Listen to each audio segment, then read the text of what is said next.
पाहत आहात मल्हार वृत्त न्यूज चॅनल, जनतेचा खरा आवाज।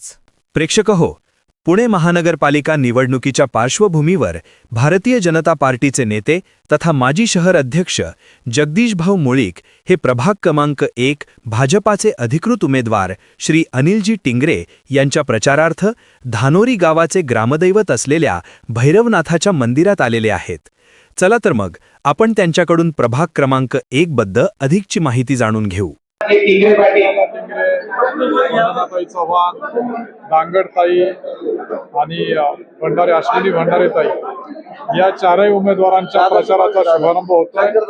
इथे एवढ्या मोठ्या प्रमाणात गर्दी जमली की त्या गर्दीला पाहता या प्रभागामध्ये भारतीय जनता पार्टीचा विजय निश्चित आहे हे मी ठामपणे सांगू इच्छितो।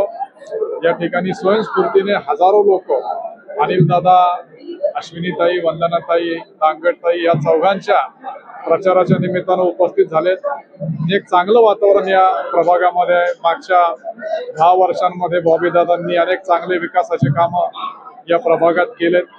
त्याला प्रतिसाद म्हणून हे सर्व नागरिक जमलेत आणि येत्या 14 तारखेला 16 तारखेला या प्रभागामध्ये भारतीय जनता पार्टीचे उमेदवार विजयी होऊन गुलाल भारतीय जनता पार्टीचा दुधाला जाईल याबाबत मला विश्वास आहे।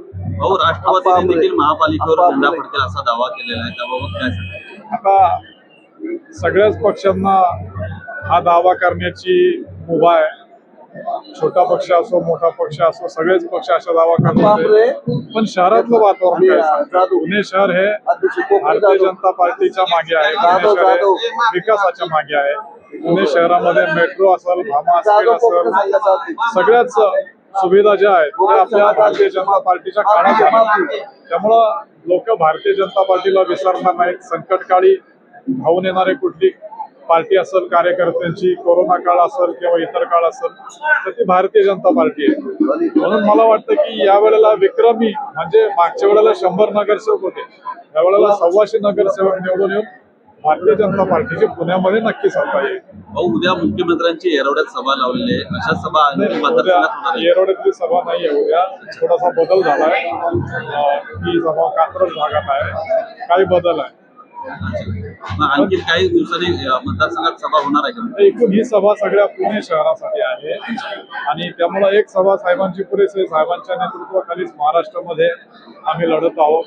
साहेबांचं नेतृत्व एक चांगलं नेतृत्व, भ्रष्टाचार मुक्त, पारदर्शक असं आणि विकास करणारं नेतृत्व आहे।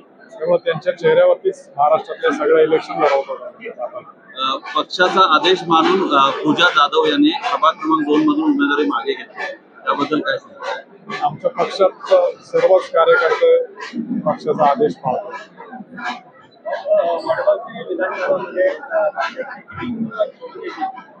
आमचे सगळेचे सगळे उमेदवार निवडून येते।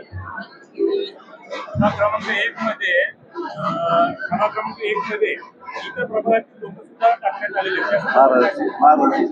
त्याचा परिस्थितीनुसार पक्ष निर्णय घेत असतो, त्यानुसार आम्ही काही क्रायटेरिया ठरलेले असतात, त्यानुसार आम्ही उमेदवारांना उमेदवारी देत असतो। मल्हार वृत्ताचे नवनवीन व्हिडिओ व अपडेट्स पाहण्यासाठी आजच आमच्या YouTube, Facebook व Instagram चॅनलला लाईक व सबस्क्राईब करा। संपर्क 80 10 186 630।